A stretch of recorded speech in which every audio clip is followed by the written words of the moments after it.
Part 1. You are going to hear a conversation between an agent and a student. First, you have some time to look at questions 1 to 6.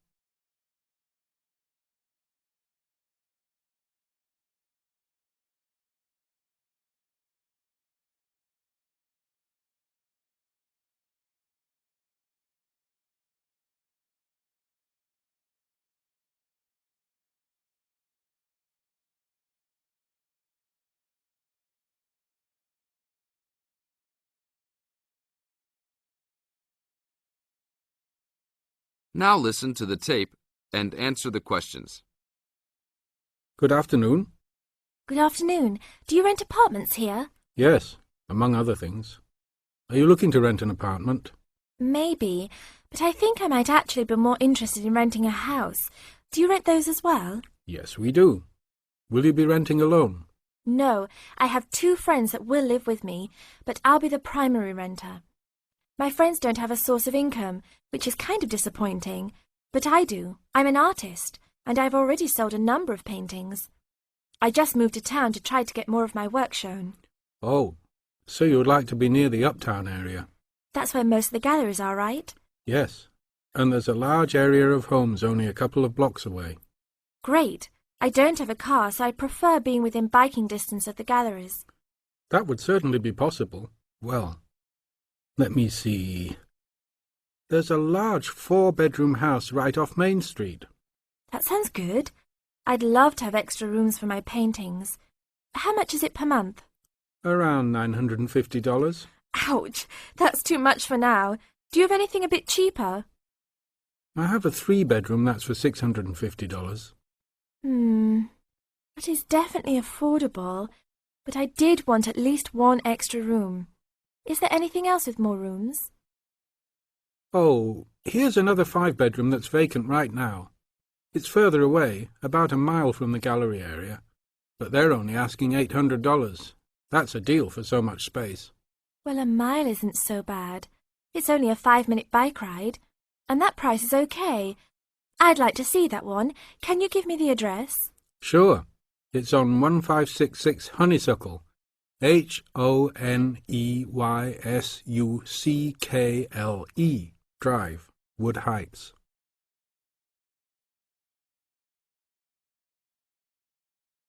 Now look at questions 7 to 10.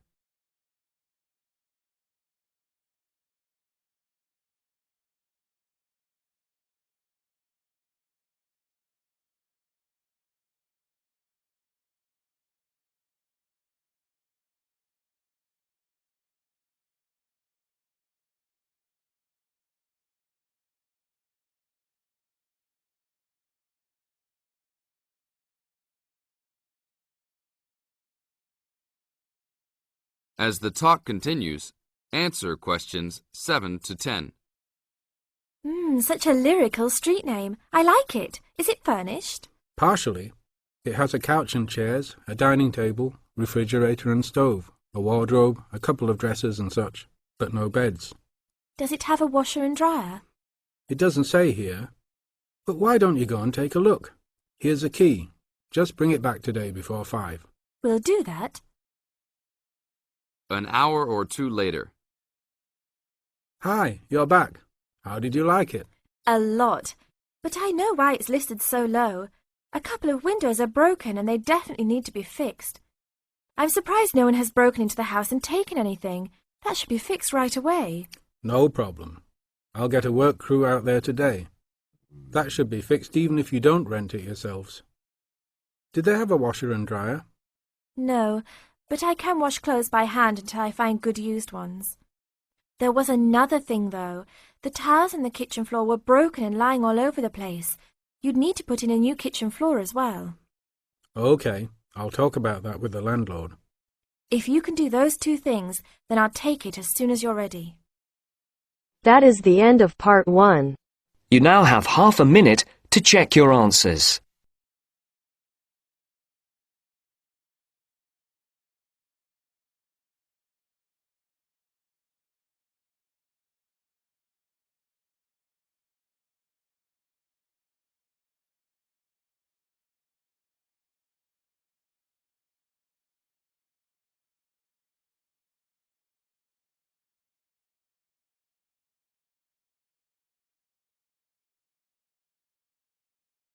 Now turns to part 2. Part 2. The Student Union is having a meeting to discuss how to help the community. As you listen, complete the summary by writing no more than 2 words on each line. First, you will have some time to look at questions 11 to 14.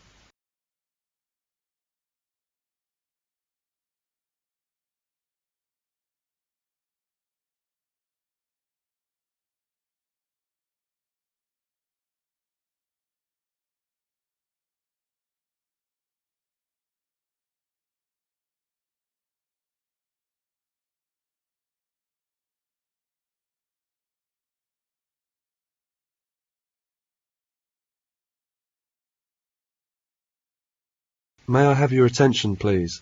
We're going to start the meeting now. I'm very pleased to see so many people here. You obviously all know that the purpose of this meeting is to discuss how to help the community. Next month, the National Union of Students are running a National Community Week. They've asked us to cooperate in any way we can. The idea is that all students should give up some of their time to help the community. Surely that's what we do in Rag Week. Does that mean we're going to do this sort of thing twice a year? No, not really. The scheme is nationwide. It has 2 aims: to show the public that students are responsible members of society, and to show students ways in which they can give really practical help to the community. The National Union of Students haven't made any suggestions. They want the students in each area to work out their own schemes. And really, that's the purpose of this meeting, to think up some ideas about the sort of help we can give. Let's discuss now. Any suggestions? Now you will have some time to look at questions 15 to 20.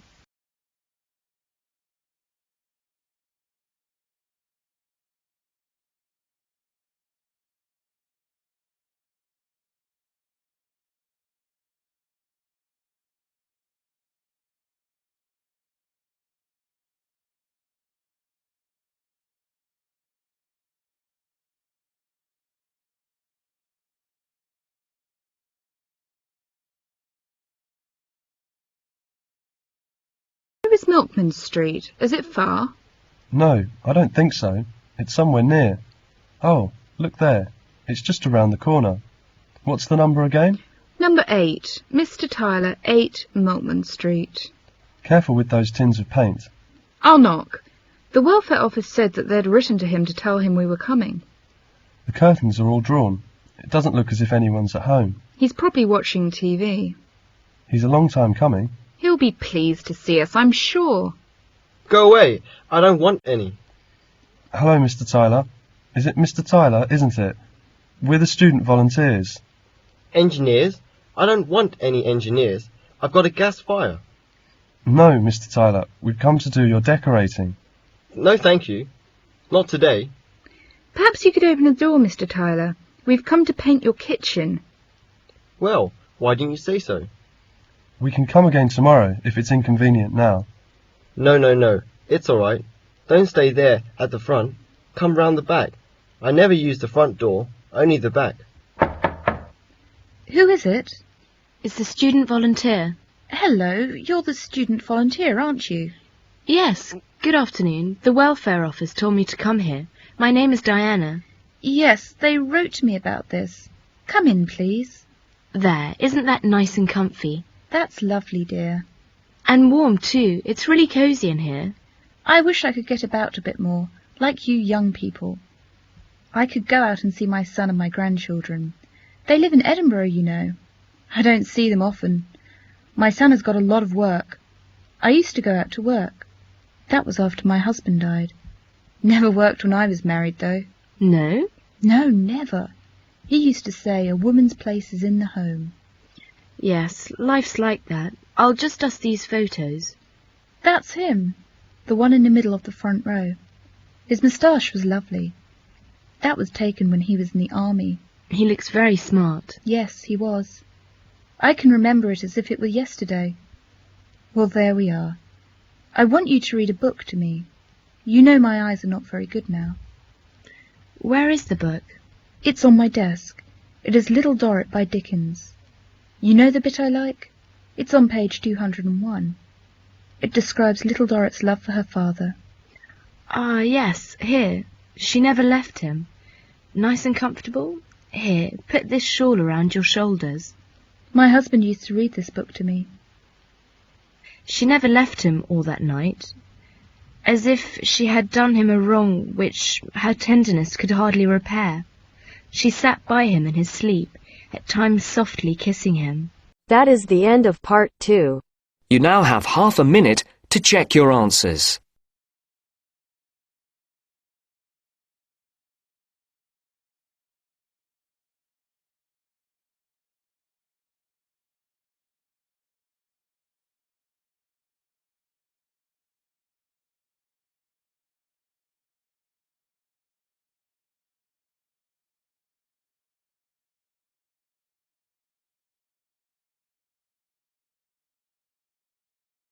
Now turns to part 3.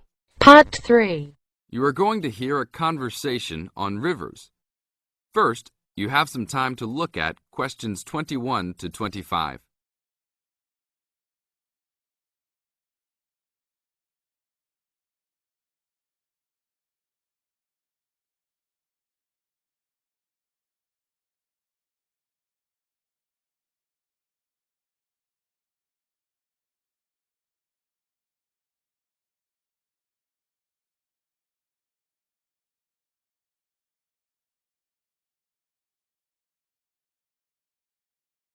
Now listen to the tape and answer the questions. Please tell me about the current state of the Amazon. We have increased deforestation, increased human population relating to deforestation, and a role of fire in the Amazon on a scale that's never been seen in history. At the same time, you can see progress in trying to counter that negative trend. How do you see this? We see this in the creation of national parks and indigenous areas, and efforts to fund sustainable development activities for locals. We see both good and the bad, and it's going to be a race to finish. I understand that you started the Minimum Critical Size of Ecosystems project. Could you tell me about it? A number of years ago, it became apparent that those practicing conservationists didn't have the scientific information available to properly design a conservation area. They didn't know how big it had to be, right? People were learning that as forests fragment, the fragments begin to shed species after they become isolated, so they end up becoming poor examples of what they had been. This relates to the size of the fragment. Do people still study this? Yes, there is a rich subfield of conservation biology that looks at the efforts of fragmentation. One of the consequences is a general policy response to set up protected areas that are fairly large, something on the order of 1,000 square kilometers. Now look at questions 26 to 30.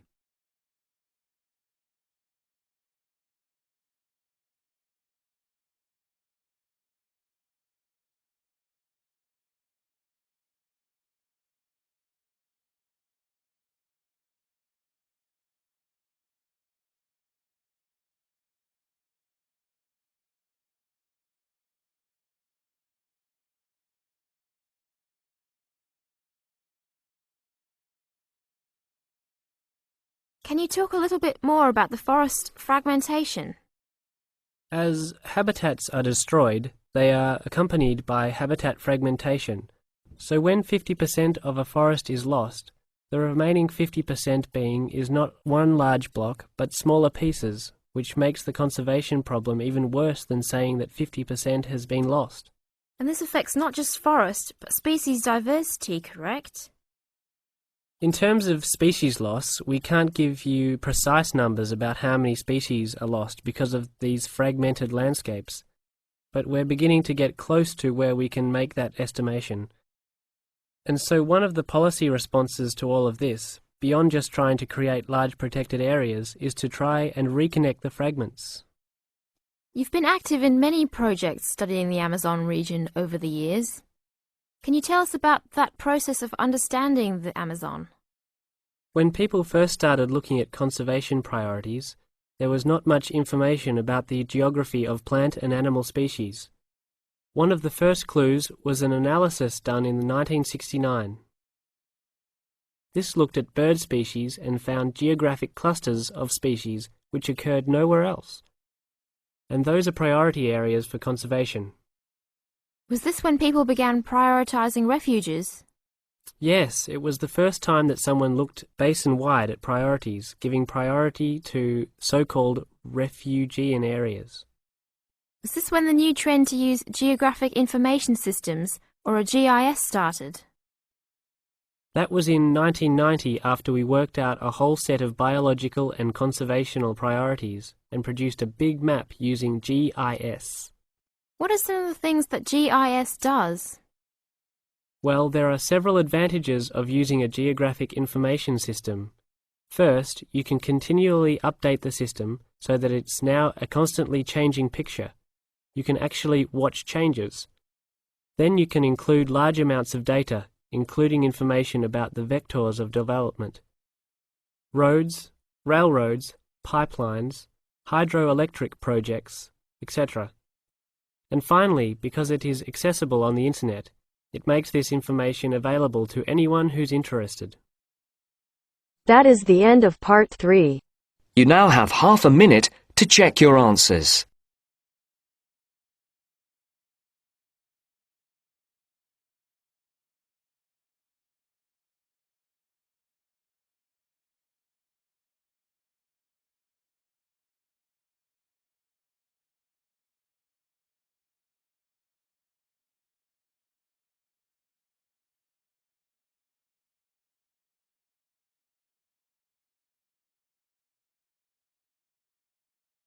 Now turns to part 4.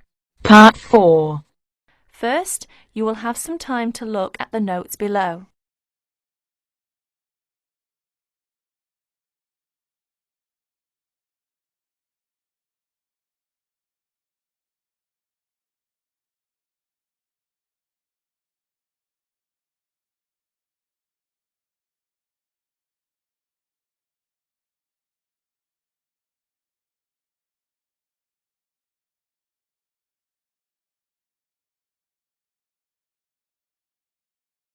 Now listen Mark to the... has talked about a small animal. I'm going to give you a talk about a very big one. It's the giraffe, a tall, long-necked, spotted ruminant. Male giraffes are usually about 6 meters tall. Half of the giraffe's height comes from its neck, which is longer than its legs. A baby giraffe is 2 meters tall at birth. It can stand up by itself within a few minutes and can run well in about 2 days. A giraffe has big brown eyes which are protected by very thick lashes. Since it lives in parts of Africa which are usually dry with a great deal of dust, the lashes are an important source of protection. It can also cover its nostrils in order to protect its nose. It has 2 short horns on its head. Like the camel, the giraffe can go a long time without drinking water. One source of water is the leaves which the giraffe eats from trees. Since it is so tall, the giraffe can reach the tender leaves at the top of a tree. Giraffes usually live in small herds and often feed with other animals. Giraffes have 2 methods of self-protection. If something frightens an adult giraffe, it can gallop away at about 50 kilometers per hour, or stay to fight with its strong legs. Well, that's all I know about giraffes. Peter and Kate have met in the coffee bar and they are having coffee together. Hi there, how are you going with your tutorial next week? Oh, good. I've decided to talk about paper and its use. Fascinating, I'm sure. Yes, I think it's an interesting topic. Do you know how much paper you use every year? Well, I've never thought about that. I can't answer your question. I suppose you can tell me something about it. Okay. It'll be good practice for my tutorial next week. How much paper does one person use every year? In 1900, the world's use of paper was about 1 kilogram for each person in a year. Now, some countries use as much as 50 kilograms of paper for each person in a year. This shows how far advanced the country is. You're right. Countries like the United States, Britain, Japan, Germany and Sweden certainly use more paper than other countries. I'm very interested in the history of paper. Are you going to talk about it next week? Yes, of course. Where was paper first made? In China. The Chinese first made paper about 2,000 years ago. China still has pieces of paper which were made as long ago as that. But Chinese paper was not made from the wood of trees. It was made from the hair-like parts of certain plants. In Egypt and the West, paper was not very commonly used before the year 1400. The Egyptians wrote on papyrus, a kind of paper made from the pith of the stems of tall aquatic cyperaceous plants. Europeans used parchment for many hundreds of years. What was parchment? Parchment was made from the skin of certain young animals. They were very strong. We have learnt some of the most important facts of European history from records that were kept on parchment. Oh, I see. How about paper in Europe? Well, paper was not made in southern Europe until about the year 1100. Scandinavia, which now makes a great deal of the world's paper, but didn't begin to make it until 1500. It was a German named Schraffler who found out that the best paper could be made from trees. After that, Canada, Sweden, Norway, Finland and the United States became the most important in paper making. They are forest countries.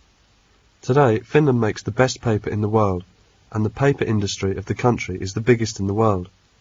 New paper making machines are very big, and they make paper very fast. The biggest machines can make a piece of paper 300 meters long and 6 meters wide in 1 minute. Oh my goodness, that's amusing. What are the uses of paper? Paper is used for newspapers, books, writing paper, envelopes, wrapping paper, paper bags. Yes, only half of the paper that is made is used for books and newspapers. Have you got an idea about other uses of paper? No, I'm afraid not. There are many other uses. Paper is very good for keeping you warm. Houses are often insulated with paper. You have perhaps seen homeless people asleep on a large number of newspapers. Yes, I have. So they're insulating themselves against the cold. You are right. In Finland, it is very cold in winter. It is sometimes 40 degrees below 0 centigrade. The farmers wear paper boots in the snow. Nothing could be warmer. Oh, that's unbelievable. Now more and more things are made of paper. We have had paper plates, cups and dishes for a long time. But now we hear that chairs, tables and even beds can be made of paper. With paper boots and shoes, you can wear paper hats, paper dresses and paper raincoats. When you have used them once, you throw them away and buy new ones. You know, the latest in paper seems to be paper houses. These are not small houses for children to play in, but real, big houses for people to live in. You can put one up yourself in a few hours, and you can use it for about 5 years. Fascinating. People have made paper boats, but they have not yet made paper planes or cars. Just wait, they probably will. Well, I'm sure your tutorial will go really well. That is the end of part 4. You now have half a minute to check your answers.